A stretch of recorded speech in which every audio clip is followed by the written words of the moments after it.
तो चाणक्य की नीति कहती है कि दुश्मन को मारो कम, तड़पाओ ज्यादा। तड़प तड़प कर दुश्मन खुद ब खुद रहम की भीख मांगेगा, बख्श देने की गुहार लगाएगा। भारत ने पाकिस्तान से निपटने के लिए उसी चाणक्य की कूटनीति का सहारा लिया है। उसी कूटनीति की कलम से पाकिस्तान की किस्मत लिखने की कोशिश की जा रही है।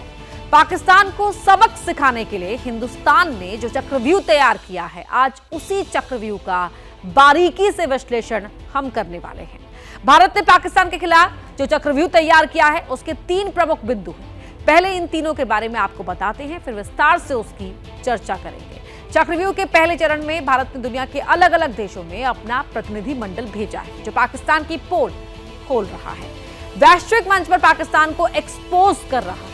चक्रव्यूह का दूसरा घेरा पाकिस्तान के खिलाफ दुनिया को अपने पक्ष में करने का है, दोस्तों को साथ रखने का है। इसी कड़ी में विदेश मंत्री एस जयशंकर न सिर्फ विदेश के दौरे पर हैं, बल्कि दुनिया के अलग अलग देशों से संपर्क भी कर रहे हैं।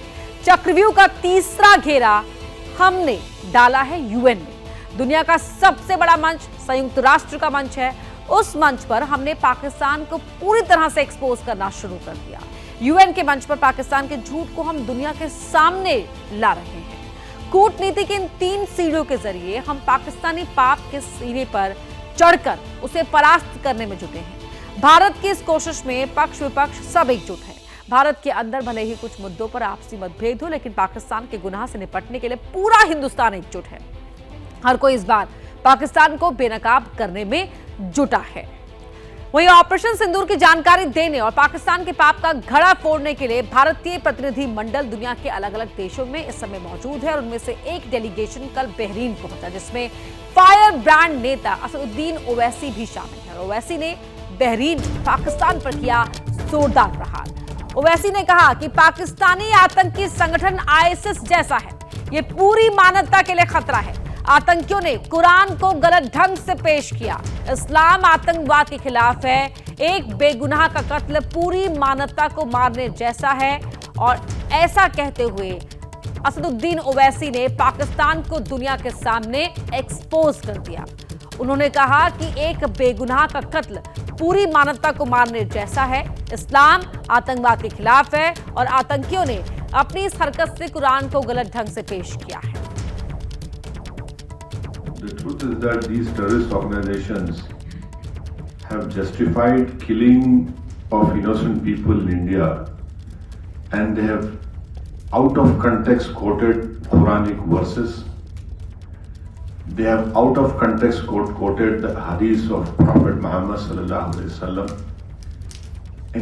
And in our opinion, there is no difference between these terrorist organizations in Pakistan and the ISIS Takfiri ideology.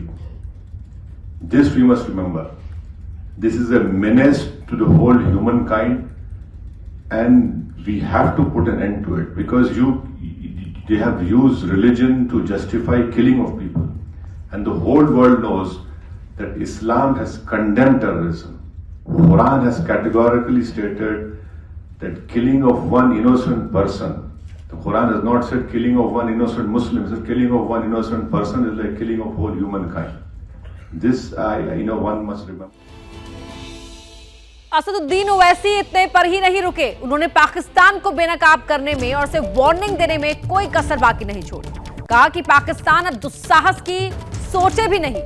भारतीयों के सब्र की भी एक सीमा है। अगर कुछ किया तो जो होगा वो सोच से अब परे होगा। India has all the wherewithal, and inshallah we have all the means to ensure the safety of not only the Indians but anyone who lives in India. Because if you see on the 9th or 10th of May, when Pakistan unleashed whatever it had, no amount of damage happened. Technology, all our warfare was able to stop whatever was thrown from a failed state like Pakistan. Our government has taken all the steps to protect the life and limb of every Indian, and this government has made very clear.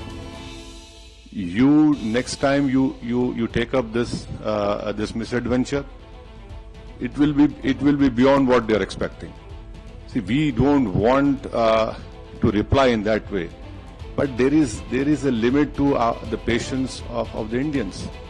You cannot go on and come into India and kill people. Owaisi ने पाकिस्तान का पर्दाफाश करने के साथ साथ दुनिया से एक बड़ी अपील की और वो अपील ये थी कि पाकिस्तान को FATF की ग्रे लिस्ट में डाला जाए ताकि आतंकिस्तान पाई का मोहताज हो जाए. The fact of the matter is that this problem emanates from Pakistan only. Unless and until Pakistan stops promoting, aiding, sponsoring all these terrorist groups, this issue will not go away. And India has exercised utmost restraint in dealing with this problem. Now I think so there is unanimity in our country, irrespective of whatever political affiliations we belong to.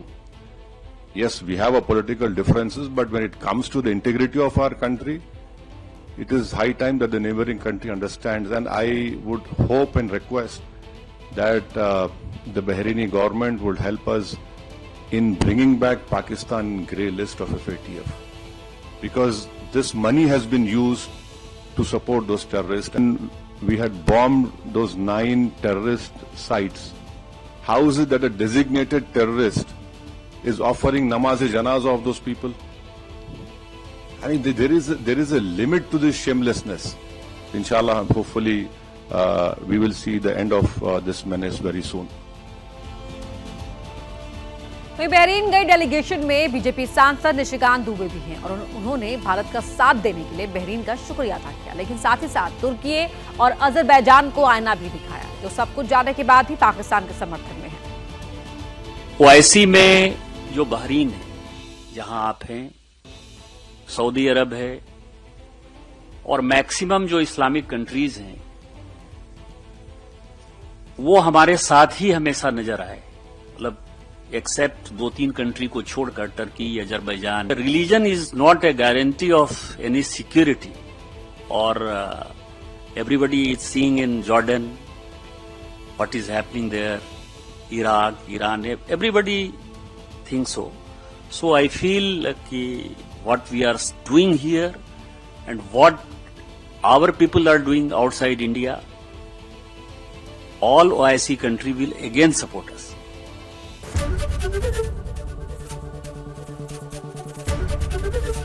ABP Ganga, खबर आपकी, जुबान आपकी.